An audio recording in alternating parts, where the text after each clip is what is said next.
오늘 빌립보서 1장 12절에서 18절 말씀으로 영적인 기쁨이란 제목으로 은혜를 나누도록 하겠습니다. 같이 하겠습니다. 영적인 기쁨. 성경은 아브라함에게는 믿음이 약해질 만한 상황이 수없이 벌어졌음에도 그의 믿음은 약해지지 않았다고 증언하고 있습니다. 그의 나이 75세에 아들을 주시겠다고 하나님의 약속을 받았지만 나이 99세까지 이루어지지 않았습니다. 그때 사탄은 옆에서 이 바보야, 바랄 것을 바라라. 내 나이가 얼마냐? 이렇게 아브라함의 마음을 들쑤셨을 것입니다. 현실적으로 아브라함이 단지 믿습니다라고 선언한다고 해서 아이가 바로 태어난다는 것도 아닙니다. 그래서 순간순간 믿음이 약해질 수밖에 없었습니다. 그럼에도 아브라함의 믿음이 약해지지 않았던 비결은 무엇일까요? 아브라함은 때마다 하나님의 약속의 말씀을 기억해내고 말씀대로 기도하면서 자기 믿음을 북돋웠습니다. 아브라함은 자식을 낳기도 전에 하나님께 영광을 돌렸어요. 그리고 미리 하나님께 응답받았다고 입으로 시인하고 감사했어요. 하나님 감사합니다. 하나님 응답 주시니 감사합니다. 그 결과 때에 하나님의 약속대로 이삭을 주셨습니다. 하나님이 그의 믿음을 보신 거예요. 이삭은 웃음이란 뜻입니다. 아브라함은 바랄 수 없는 중에 없는 것을 있는 것 같이 바라봤어요. 근데 마침 응답을 받은 것입니다. 그때 아브라함이 이삭을 보고 기쁨의 웃음을 얻었어요. 여러분, 이것이 바로 믿음으로 받는 영적인 기쁨이에요. 믿음으로 기도했더니 바랄 수 없는 중에 바랐더니 없는 것을 있는 것 같이 바랐더니 믿음으로 기도했더니 응답이 온 거예요. 그때 기쁨이 와요. 바로 이것이 영적인 기쁨인 줄로 믿습니다. 오늘 말씀은 바울 사도가 빌립보 교회와 성도들에게 보낸 편지입니다. 이 편지에서 바울은 자신이 로마 감옥에 갇히게 된 것이 도리어 로마의 복음을 전하게 된 그러한 계기가 되었다라고 이렇게 말을 합니다. 그리고 전도하는데 인간적인 생각을 하거나 영적인 생각으로 하거나 모두 하나님 안에서 복음을 증거하는 것이므로 바울 사도는 기뻐하고 기뻐한다고 이렇게 고백을 하는 것입니다. 여러분, 바울이 말하는 영적인 기쁨은 어떤 기쁨일까요? 모든 것을 하나님이 하셨으므로 기쁘다는 거예요. 12절 13절 같이 한번 읽겠습니다. 형제들아, 내가 당한 일이 도리어 복음 전파의 진전이 된 줄 너희가 알기를 원하노라. 이러므로 나의 매임이 그리스도 안에서 모든 시대안과 그 밖의 모든 사람에게 나타났으니. 사도 바울이 로마의 감옥에 갇힌 사건은 자기가 전도한 교회, 자기가 세운 성도들에게 충격적인 사건이었어요. 어떻게 바울 사도가 로마 감옥에 갇힐 수 있을까? 하나님의 사자인데. 그래서 전도한 교회와 그 세운 성도들이 충격을 받았어요. 믿음의 태보를 가져올 수밖에 없는 그러한 상황입니다. 인간적인 눈으로 보면 이 사건이 복음 전파에 악영향을 미쳐서 복음 전파가 태보될 조짐에 보였습니다. 복음의 씨를 뿌려서 난 새싹과 새순이 통째로 밟히고 성령의 역사가 소멸될 위기에 처해 있는 것입니다. 이렇게 부정적인 결과를 예상했으나 도리어 로마 감옥에서 복음을 전하게 되어 로마 황제의 가이사의 가신들, 그들을 복음을 전해서 예수를 영접하게 했고, 그리고 또 같은 죄수로 갇힌 로마의 고위층에게 교리를 통해서 복음을 전파해서 그들이 예수를 믿게 된 것입니다. 이를 계기로 로마 교회가 더 크게 성장하게 된 것입니다. 이것은 하나님이 하신 거예요. 오늘 여러분, 문제가 생겼는데 그 문제를 통해서 하나님이 이루고자 하는 것을 이루게 된 거예요.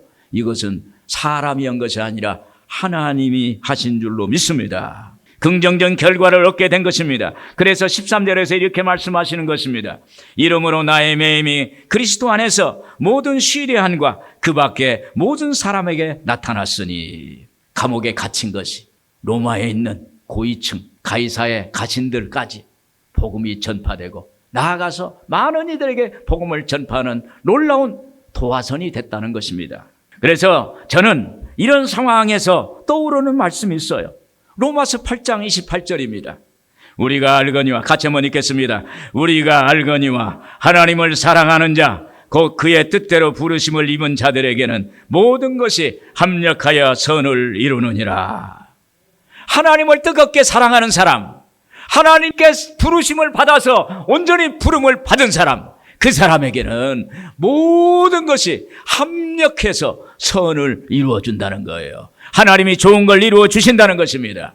사실 복음을 전하다가 감옥에 갇히거나 장애물에 막히면 몸도 마음도 피폐해집니다. 그때 낙심이 되고 마음까지 무너지게 되는 것입니다. 그러나 바울은 이전에도 현실은 어렵지만 끝까지 하나님을 믿었더니, 하나님을 믿고 기도했더니, 하나님을 신뢰했더니 하나님 역사하시더라. 할렐루야. 그걸 경험했어요. 하나님을 끝까지 신뢰해야 돼요. 상황이 어떻든 간에, 어렵든지 좋든지 관계에 하나님을 신뢰하는 것입니다. 그때 경험한 거예요. 예전에 바울 사도가 빌립보 성에 가서 복음을 전하다가 깊은 감옥에 갇히게 되었습니다. 당시 현실은 암울하고 암담하고 그리고 어려웠습니다. 누구도 도움이 안 됐습니다. 그때 깊은 감옥에서 바울과 실라는 하나님께 기도했어요. 누구도 도와줄 수 없는 상황, 누구의 손길이 미치지 않는 그러한 어려움 속에서 바울은 하나님께 기도와 찬송을 했습니다. 여러분, 말이 그렇지 그렇게 될 수 있을까요? 암담해요. 내일 어떻게 처형될지도 몰라요. 그런 상황에서 하나님께 기도와 찬송을 했다는 것은 하나님을 신뢰한 것입니다. 갑자기 그곳에 지진이 일어났습니다. 감옥문이 열려집니다. 그들에게 묶여있던 착고가 풀려집니다. 이에 죄수들이 다 도망가는 상황이 발생합니다. 그러자 간수장이 그것을 보고 자결하려고 합니다. 그때 바울은 뒤에 거기서 머물러 있으면서, 보라, 우리가 여기 있다. 아무도 도망가지 않았다. 이렇게 이야기합니다. 그래서 이 간수장을 살려내는 역사를 행합니다. 결국 그곳에 빌립보 교회가 세워진 것입니다. 바울은 예전에 하나님의 역사를 기억하고 있는 것입니다. 바울은 빌립보 교회에 그 하나님의 어려운 가운데서도 하나님을 신뢰했더니 거기에 지진이 일어나고 거기에 교회가 세워지고 그런 역사를 기억하는 거예요. 예전에 역사하신 하나님, 이번에도 역사해 주실 줄로 믿습니다. 히브리서 13장 8절에 그랬습니다. 예수 그리스도는 어제나 오늘이나 영원토록 동일하시느니라. 예전에 역사하신 하나님이 오늘도 역사하시는 거예요. 오늘 역사하시는 사람이 하나님이 앞으로도 역사하시는 거예요. 하나님은 변함이 없어요. 오늘 본 말씀 12절 표준 성경 보면, 형제 자매 여러분, 내가 당하는 일이 도리어 복음을 전파하는데 도움이 된 사실을 여러분이 알아주시기 바랍니다. 여러분, 누구든지 감옥에 들어가고 어려움을 당하면 망하게 됐다고 생각합니다. 예수님의 제자들도 예수님이 십자가에 못 박히시는 형을 받아서 십자가에 매달리시고 옆구리에 창을 받으시고 양손과 양발에 못을 박히고 그리고 물과 피를 쏟으실 때 제자들은 염려와 근심에 쌓였습니다. 그러나 베드로는 오순절날 성령 강림 사건으로 성령 충만 받자 예수님이 나를 위해서, 나의 죄를 위해서 십자가에 매달리시고 나의 죄값을 예수님의 피로 다 사해 주시고 그리고 예수님이 부활하심으로 나의 의로움을 증거해 주셨다는 것을 알게 된 거예요. 할렐루야. 동시에 그에게 하나님의 능력이 주어졌어요. 하나님의 권능이 그에게 부어졌어요. 그러자 그의 내면에 있던 염려 근심이 사라진 것입니다. 할렐루야. 오늘 여러분들에게 성령 충만 받기를 바랍니다. 성령 받으면 여러분의 우리 안에 있는 두려움과 그리고 염려 근심 걱정, 세상의 모든 것은 사라지고 오직 하나님이 주시는 기쁨으로 넘치게 될 줄로 믿습니다. 이에 베드로는 오직 하나님을 신뢰하는 사람으로 변화되었습니다. 그 베드로는 베드로전서에서 이렇게 선언합니다. 베드로전서 5장 7절에 너희 염려를 다 주께 맡기라. 이는 그가 너희를 돌보심이라. 나를 권고하시고 돌아보시는 하나님을 생각하라는 것입니다. 너희 염려를 다 주께 맡기라. 그가 너를 돌보심이라. 여러분, 여기에 그가 너를 돌보신다. 우리 주님이 우리를 방문하셔서 우리를 권고해 주시고 그리고 우리를 보살펴 주신다는 거예요.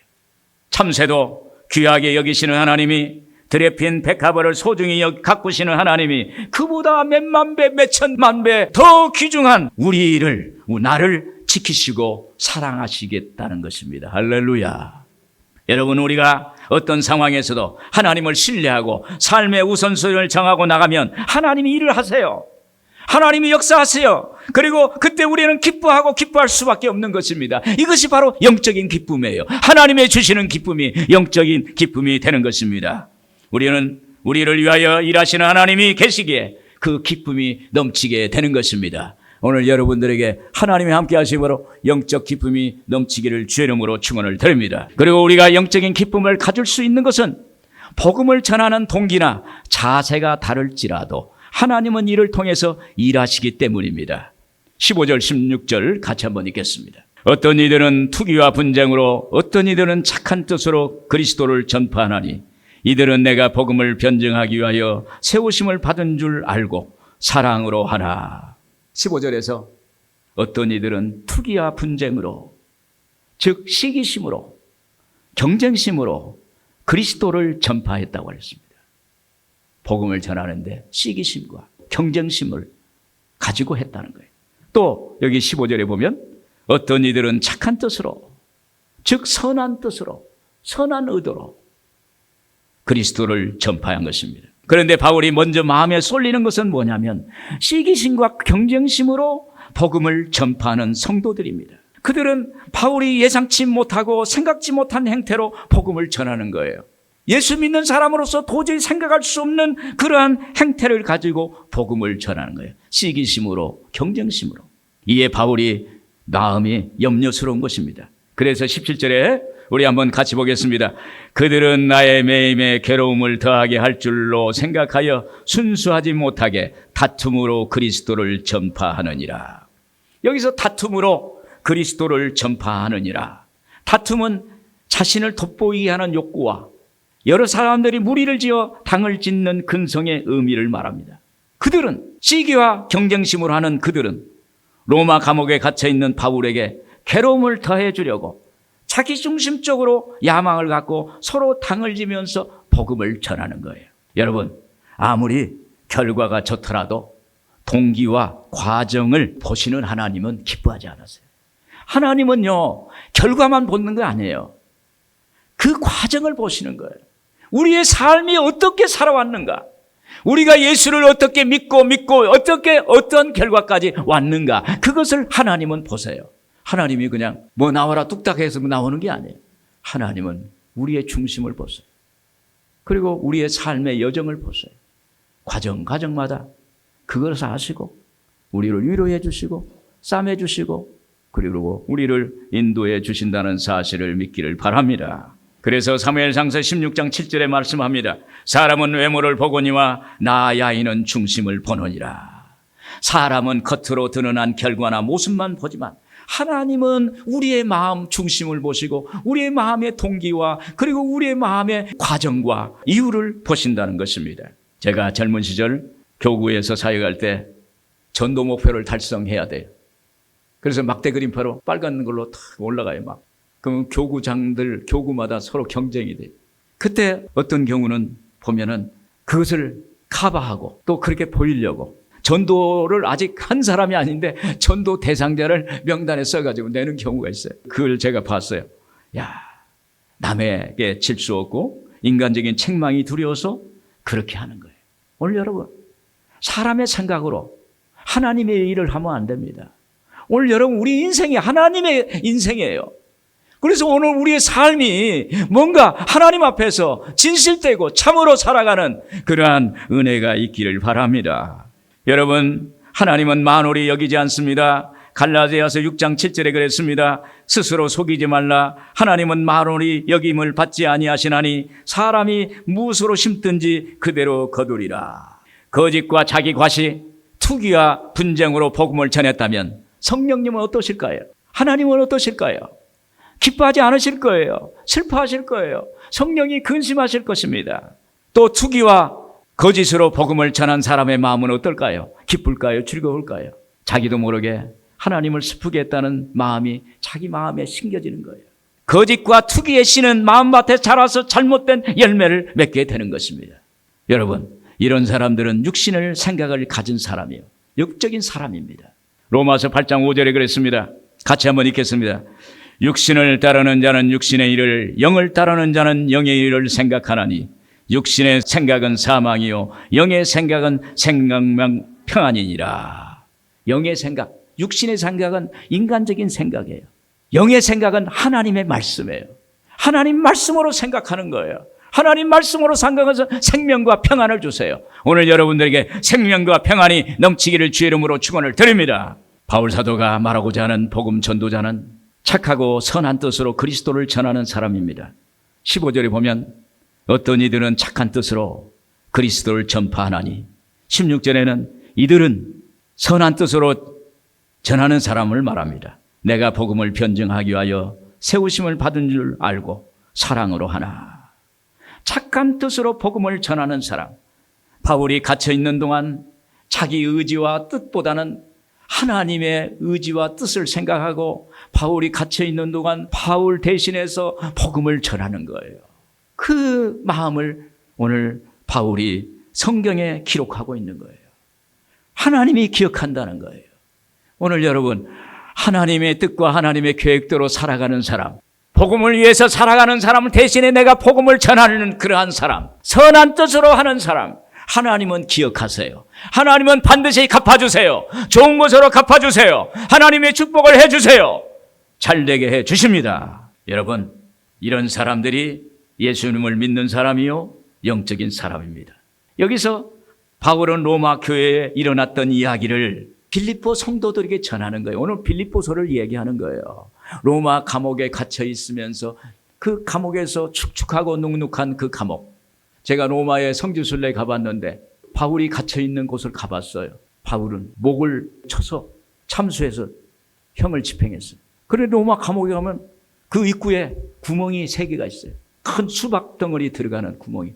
그게 뭐냐고 그러니까 바울이 목이 칼로 쨍강 해가지고 떨어졌는데 3번 떨어졌대요. 1번, 2번, 3번. 거기에 물이 솟았어, 물이. 바울의 그 내면에 있는 그 뜨거운 하나님을 향한 열정, 하나님을 사랑하는 뜨거운 마음이 목이 떨어져도 그냥 한 번에 떨어진 것이 아니라 거기서 3번 떨어졌는데 거기에 생수가 터져 나왔다는 거예요. 그리고 거기에 감옥은 그냥 사람이 이렇게 앉아있는 감옥이 아니에요. 관이 들어갈 수 있는 정도로 구멍이 이렇게 동굴이 파졌어요. 그래서 거기서 일어나지도 못해요. 그냥 엉거주춤하게 앉아있는. 그리고 거기는 세멘트로 온 것이나 그 마사토가 되기 때문에 그걸 팠기 때문에 축축한 그 습기가 있는 곳이. 그 바울이 거기서 빌립보 성도를 향해서 말하는 것입니다. 빌립보 성도들의 영적 분위기를 읽고 그들의 행함을 분별하고 있습니다. 그리고 바울은 빌립보 성도들에게 영적인 사람들이 육적인 사람들을 보듬고 강한 자가 약한 자를 불쌍히 여기고 위에서 중보 기도하라고 권면하는 것입니다. 그리고 바울이 빌립보 성도들에게 이렇게 말하는 것은 성령이 그들에게 가르쳐 주신 거예요. 성령님은 우리의 모든 것을 아세요. 고린도전서 2장 10절에 그랬습니다. 같이 읽겠습니다. 오직 하나님이 성령으로 이것을 우리에게 보이셨으니 성령은 모든 것 곧 하나님의 깊은 것까지도 통달하시느니라. 성령은 하나님의 깊은 것까지도 통달하시는 이 성령인데 오늘 우리도 다 아신다는 거예요. 여러분, 우리가 하나님의 일을 하는 동기나 자세가 다를지라도 하나님은 그것조차도 사용하셔서 하나님의 일을 이루십니다. 하나님은 놀라운 분이에요. 하나님은 만홀히 여기지 않습니다. 눈에 안 보인다고 하나님을 무시하면 안 돼요.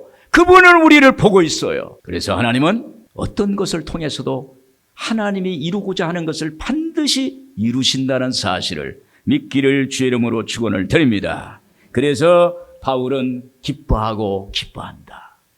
오늘 우리도 기뻐하고 기뻐하는 여러분들 되기를 주의 이름으로 축원을 드립니다. 끝으로 바울은 복음이 전파되는 사실 그 자체만으로 기뻐하는 거예요. 18절 같이 보겠습니다. 그러면 무엇이냐? 거칠애로 하나 참으로 하나 모든 방도로 하든지 전파되는 것은 그리스도니 이로써 나는 기뻐하고 또한 기뻐하리라. 사실 바울의 입장에서 보니까 로마 교인들이 자기가 감옥에 들어간 것을 보고 당연시하면서 기뻐했습니다. 자기들 생각대로 전도도 하고 교회를 좌지우지했어요. 바울은 이런 모든 상황을 인간의 마음으로 바라보지 않고 하나님의 시각으로 봤어요.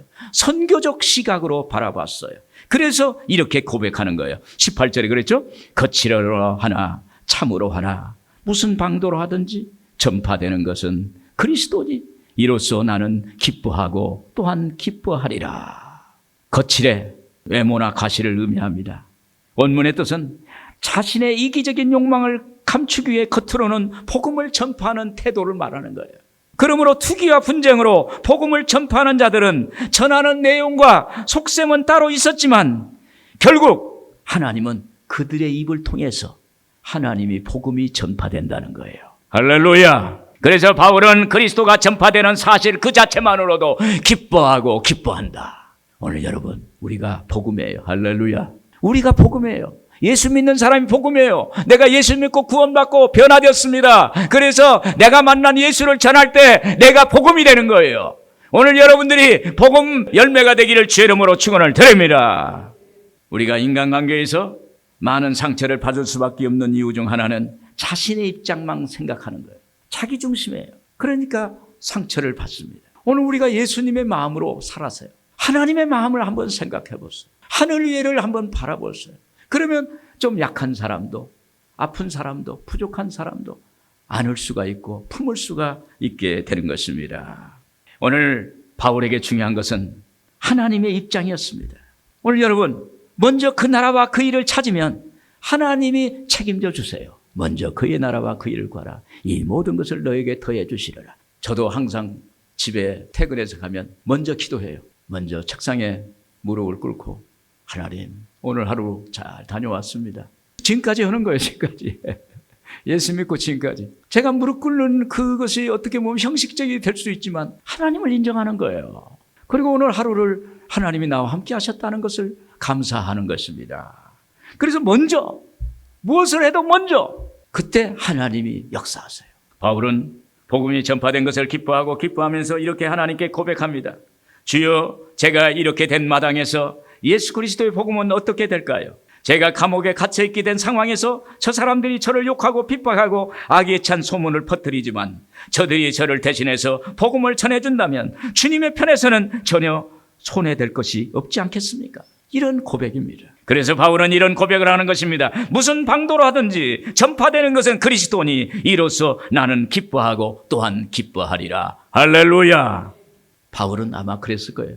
하나님, 저는 아무것도 아닙니다. 당신만 영광 받으시면 됩니다. 그러면 자기를 비판하고 고발하고 등을 돌릴 수 있는 사람조차도 품을 수 있고 하나님께 영광이 되니 우리는 여전히 기뻐할 수가 있는 것입니다. 할렐루야. 예전에 고난주간 부흥회를 했어요. 여의도에서. 제가 사회를 보고 선배 목사님이 설교를 하셨어요. 목사님이 설교 말씀이 너무 은혜스럽고 감동이 됐어요.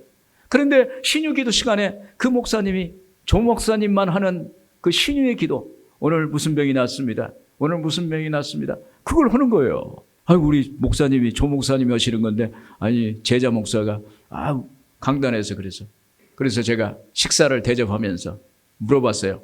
아니 목사님께서 아까 보니까 이렇게 무슨 병 났다고 이렇게 말씀하시는데 어떻게 된 거예요? 그랬더니 저한테 그러는 거예요. 자기가 어려운 일이 있었다. 그런데 그걸 잘 극복했더니 하나님이 능력을 주셨다. 할렐루야. 그리고 은사를 주셨다. 조목사님 같은 은사를 받았다는 거예요. 그러면서 그분이 말하는 거예요. 자기가 목회 사역을 하는데 자기가 어떤 분에게 직분을 임명하고 세워주셨다. 그런데 그분이 목사님하고 좀 섭섭이 들어가지고 밖으로 돌아다니면서 목사님을 비방하는 거예요. 그래서 이 목사님이 마음이 너무 아프고 시험이 들어가지고 그 지역에서 창피해서 목회하기가 어렵다고 생각했어요. 어느 날 신방하는데 기도도 안 나오지만 하나님께 기도했어요. 하나님 이렇게 기도하는데 갑자기 음성이 들리는 거예요. 예수님이 나타나셔서 너 그 오물을 먹어라. 다시 말하면 똥을 먹어라. 아니 어떻게 그 오물을 먹을 수 있어요? 내 가슴이 답답한데 너무 억울한데 근데 예수님이 먹으라고 하니까 먹겠습니다. 그랬는데 그 순간에 마음에 섭섭하고 아프고 고통스러운 것들이 봄눈 녹듯이 사라지면서 그 사람을 용서하게 되고 그 사람을 품게 되더라는 거예요. 그런데 더 놀라운 것은 자기가 가지고 있던 그 문제가 거대한 바위였는데 내가 오물을 먹겠습니다라고 믿음으로 고백하는 순간 그 거대한 바위가 점점점 줄어들었다는 거예요. 그러면서 믿음이 더 커지는 거예요. 뭐 반비례해서 믿음은 커지고 문제는 줄어들고 나중에는 겨자씨만하게 줄어들거든요. 그래서 훅 풀어보니까 날아가 버리는 거예요. 믿음이 막 커졌어요. 믿음의 은사를 받은 거예요. 그래서 강단에서 오늘 머리 아픈 사람 나았습니다. 오늘 고혈압 나았습니다. 오늘 위장병 나았습니다. 그냥 병이 낫는 거예요. 할렐루야. 오늘 여러분, 우리에게 다가오는 아픔과 고통과 절망과 그러한 어려움, 부정적인 것을 믿음으로 나는 아무것도 아닙니다. 하나님만 영광 받으시면 됩니다. 그것을 받아먹고 그러면서 하나님께 기도할 때 하나님이 응답을 주실 줄로 믿습니다. 그래서 오늘 여러분, 하나님밖에 없어요. 주는 나의 주님이시오니 주밖에는 나의 복이 없다있나이다. 하나님밖에 없습니다. 어려움이 있을 때 엎드려서 눈물을 흘리면서 하나님, 저에게는 하나님밖에 없습니다. 도울 이는 한 사람도 없습니다. 그때 하나님은 역사해 주시는 거예요. 바울이 1차, 2차, 3차 세계 선교 여행을 성공적으로 이룰 수 있었던 것은 오직 주님을 향한 마음으로 사명을 붙잡았기 때문입니다. 어려운 상황에서도 사명을 붙잡았기에 하나님이 남이 모르는 영적인 기쁨을 그에게 허락하신 거예요.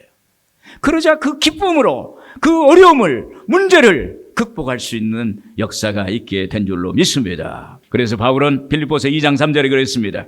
같이 한번 읽겠습니다. 아무 일에든지 다툼이나 허영으로 하지 말고 오직 겸손한 마음으로 각각 자기보다 남을 낮게 여기고. 여러분, 뒤틀리는 인간관계 속에서도 상대방을 용서하고 용납하는 것이 주님의 마음입니다. 그때 하나님의 인생의 길을 열어주세요. 그래서 우리는 기뻐하고 기뻐할 수 있어요.